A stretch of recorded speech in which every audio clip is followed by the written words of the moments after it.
Y T upon 2 यानी 1000 divide 100 mega pascal उसकी strength थी, 100 divided by 2 50, 9000 upon d square is equal to 50। तो D की value कितनी आ गई 13.32। तो यहाँ से पहली थ्योरी से हमारी डी की वैल्यू कितनी आई, यानी बोल्ट का डायमीटर कितना आया 12.4 और यहाँ से कितना आया 13.42 mm। तीसरी थ्योरी हमने लगा दी। देखो तीसरी थ्योरी में हमें एवरीथिंग इज नोन, सब कुछ हमें मालूम है, सिग्मा 1 मालूम है, सिग्मा 2 मालूम है। सिग्मा 2 कैसे निकाला, एक बार हमने प्लस का साइन ले लिया और एक बार हमने माइनस का साइन ले लिया, तो यहाँ से सिग्मा 2 निकल आएगा। सिग्मा T1 अभी हमने निकाला था, sigma Ty2 principal stress maximum के लिए हमने निकाला था plus 1/2 sigma T² plus 4 into tau square. तो सिग्मा T2 कैसे निकाला, यहाँ इस फॉर्मूले से निकाला, तो ये भी T की फॉर्म में आया, ठीक है। तो सिग्मा T1 की value 15,365 divided by D square, तो ये अभी हमने निकाला था।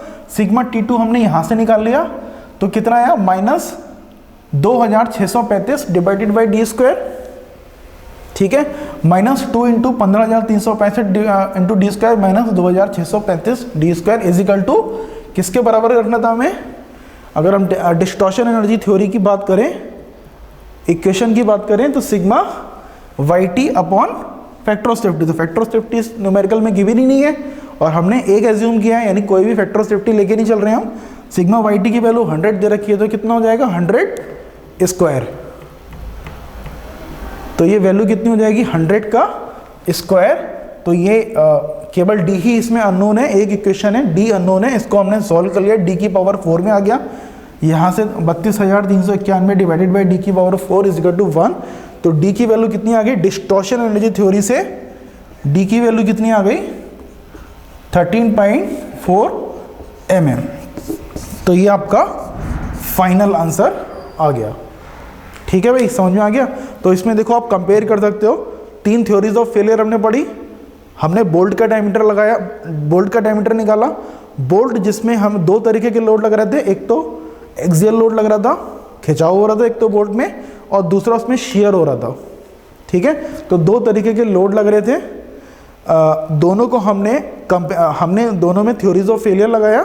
थ्योरीज ऑफ फेलियर में तीनों थ्योरीज ऑफ फेलियर से अलग अलग आंसर आया। पहले से आया 12.4 mm बोल्ट का डायमीटर, दूसरे से आया 13.42 mm, तीसरे से आया 13.4।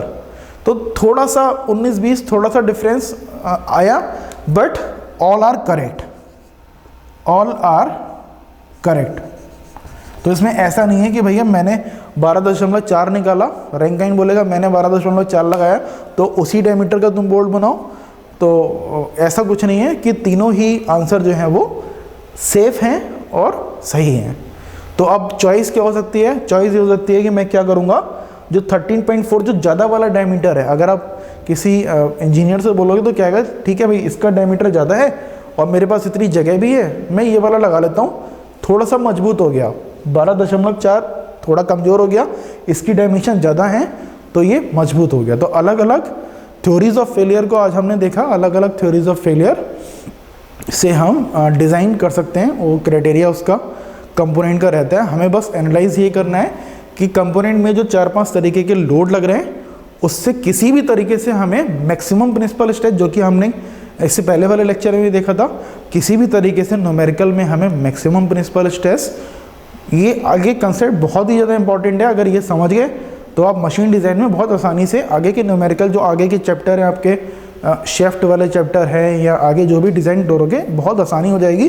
कोई भी कंपोनेंट है, मशीन एलिमेंट है, आपको अंदाज़ा लगाना है कि 2 या 3 तरीके के लोड लग रहे हैं, कौन कौन सी स्ट्रेसेस डेवलप हो रही हैं, उसको किसी तरीके से फार्मूले में एडजस्ट करो आप, और उस फार्मूले में एडजस्ट करने के बाद मैक्सिमम प्रिंसिपल स्ट्रेस निकालो, मिनिमम प्रिंसिपल स्ट्रेस निकालो और मैक्सिमम शियर स्ट्रेस निकालो और लगा दो थ्योरीज ऑफ फेलियर, आपका डिज़ाइन हो गया, ठीक है।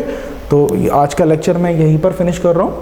We will next lecture we will see later on अगले